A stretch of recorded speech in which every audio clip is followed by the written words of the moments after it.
सूरत वाला, मिस्टर सूरत वाला, ये बात तो जो डॉक्टर भारत जी कह रहे हैं वो बिल्कुल सही है ये बात, क्योंकि जिस तरीके से आपका टू एंड फ्रो चल रहा है ना हर चीज में, बात किससे करे, क्योंकि जो नुमाइंदे आपने भेजे थे, अब जेडी वांस कह रहे हैं कि भाई उनके पास तो पावर था ही नहीं, और जिनके पास पावर है वो तो चर्चा करने के लिए सामने आई ही नहीं।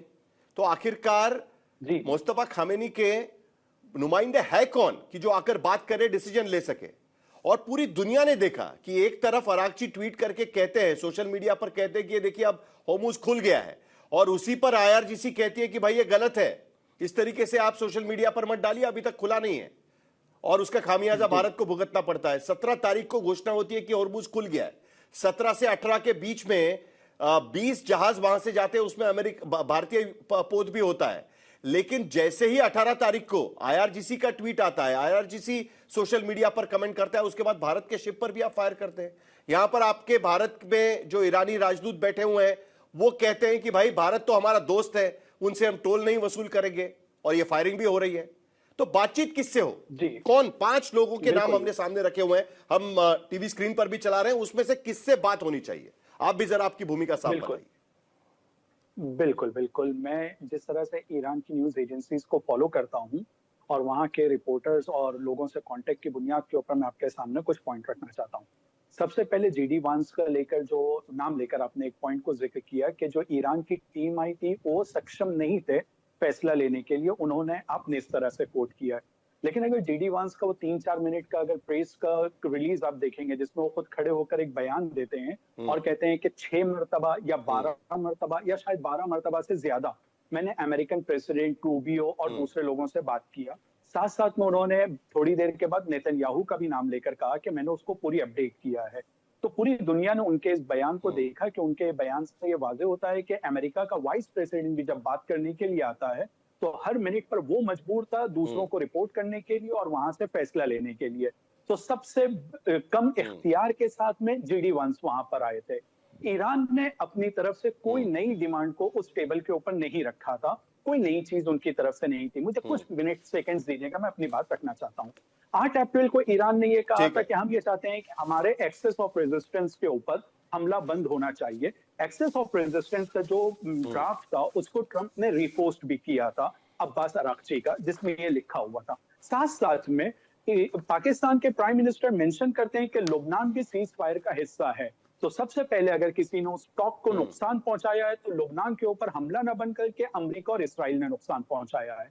ईरान के फॉरेन मिनिस्टर ने 8 अप्रैल को जब ये बयान दिया कि हम लोग अब होर्मुज को खोल रहे हैं, तो ये कहा जाता है कि उसके बदले में लुबनान में सीज फायर होती है, तो अब हम होर्मुज को खोल रहे हैं। ये जो अभी उन्होंने 3 दिन पहले जो बयान दिया था, तो होर्मुज को खोला गया था। लेकिन उसको खोलने के बाद में जो ब्लॉकेट का मसला था, जो अमेरिका ने उसके बाद में ईरान के ऊपर नया लाकर एक गुंडागर्दी के जरिए से ब्लॉकेट वाला जो एक काम शुरू किया है, ईरान की ये डिमांड है कि जब 8 अप्रैल को हमने ड्राफ्ट के ऊपर बात किया है और समझौते के ऊपर बात कर रहे हैं, तो ये नई चीज तुम इम्पोज नहीं कर सकते हो, ये हटाना होगा। अमेरिका ने जब वो हटाया नहीं तो ईरान ने फिर से सूरत वाला जी, ये जो आप कह रहे हैं ना, नहीं, ये जो आप कह रहे हैं ना, ये बात जरा थोड़ा सा इसका भी हम आपके सामने चीजें रखते हैं। देखिए 17 तारीख को अरागची का जो ट्वीट है सोशल मीडिया पर, वो मेरे पास में है। उसमें वो कहते हैं कि in line with the ceasefire in Lebanon में सीज फायर होने की वजह से passage for all commercial vessels through the Strait of Hormuz had been declared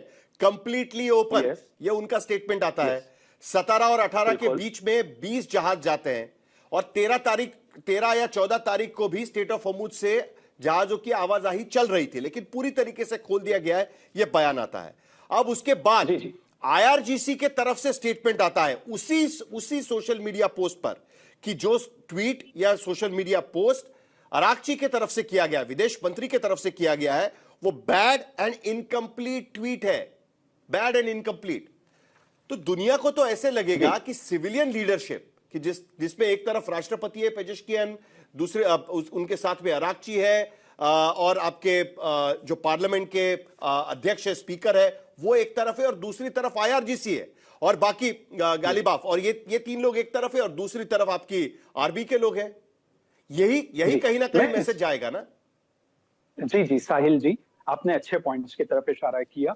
Abbas Araghchi के ट्वीट के 1.5 घंटे के बाद ईरान के फॉरेन मिनिस्ट्री के स्पोक पर्सन का 29 मिनट का एक इंटरव्यू है, जिसके अंदर उन्होंने बहुत सारी बातों को क्लियर किया है।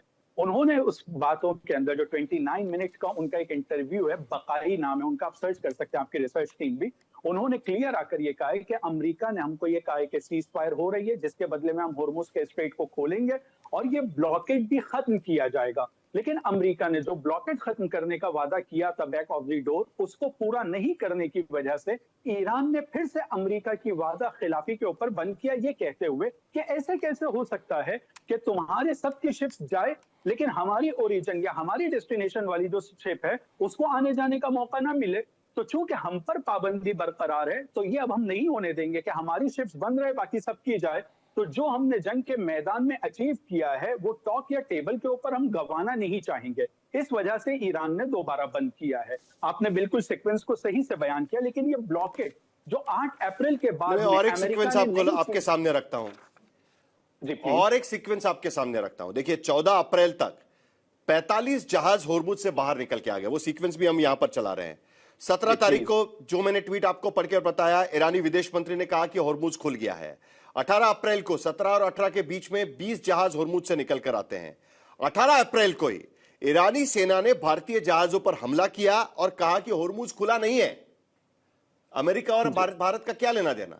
आपने कहा था होर्मुज खुला है और उसके बाद हम देख रहे हैं कि 19 तारीख को, उसी 19 तारीख को ईरानी सेना ने अपने ही विदेश मंत्री को बेवकूफ कह दिया और उसी 19 तारीख को फिर अमेरिका ने ईरानी जहाज को जब्त कर दिया। 18 और 19 एक दिन का फासला है उसके बीच में। यानी आपने जो तय किया था 17 तारीख को, वो आप ही ने 18 तारीख को तोड़ दिया।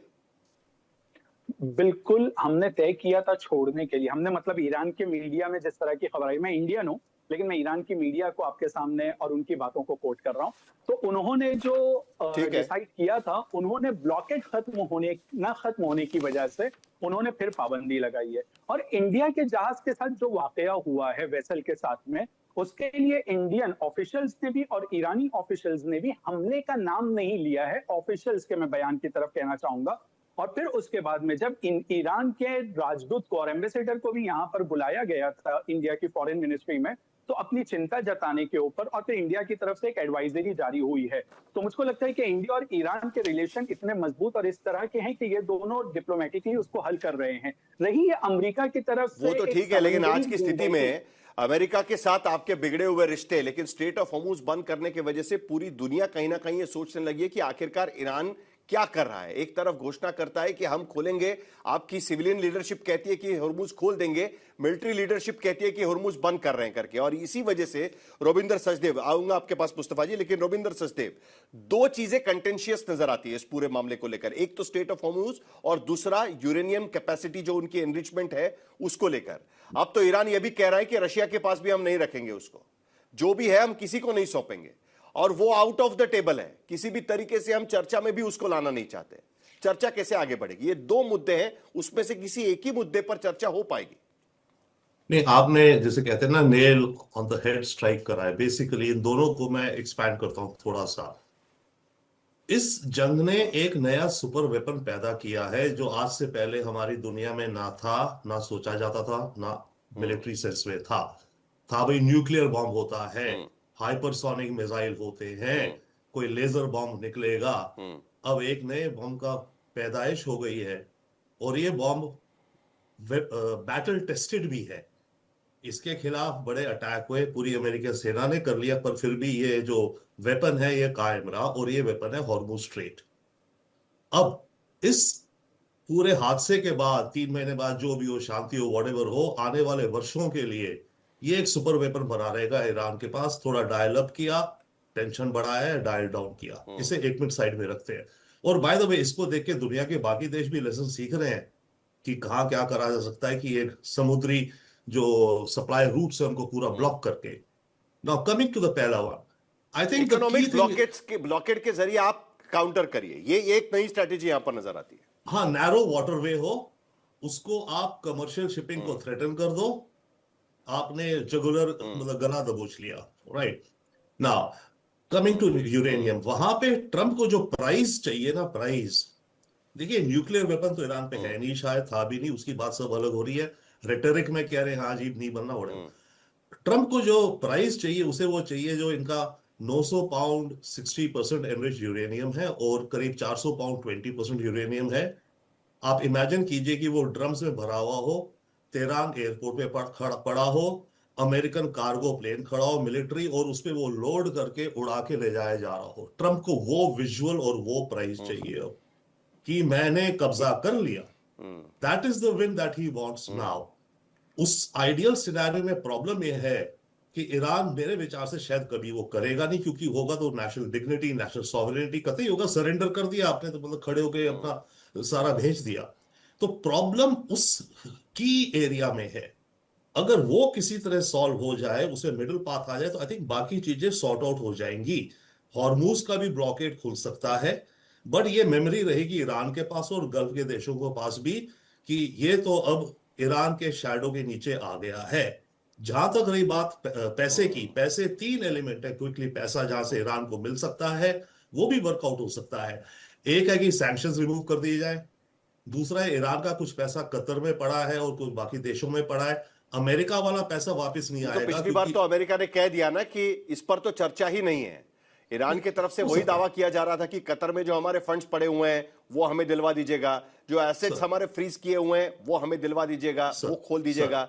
लेकिन अमेरिका ने कह दिया कि भाई इस पर तो बातचीत ही नहीं होगी किसी ना किसी तरीके से। Let me just complete. 3 है ये ना, एक तो है सैंक्शन से पैसा आ सकता है उठने से, दूसरा है बाहर जो पैसा पड़ा है उससे आ सकता है, और तीसरा है कि हॉर्मूज पे टॉल लगे उससे पैसा आ सकता है। बट अगर कोई फॉर्मूला बनेगा और हॉर्मूज खुलेगा तो शायद हॉर्मूज पे टॉल नहीं लगेगा। तो ईरान को जो पैसा मिलेगा वो आएगा या तो सैंक्शन रिलीफ से, और कॉम्बिनेशन ऑफ जो बाहर पैसा फ्रोजन है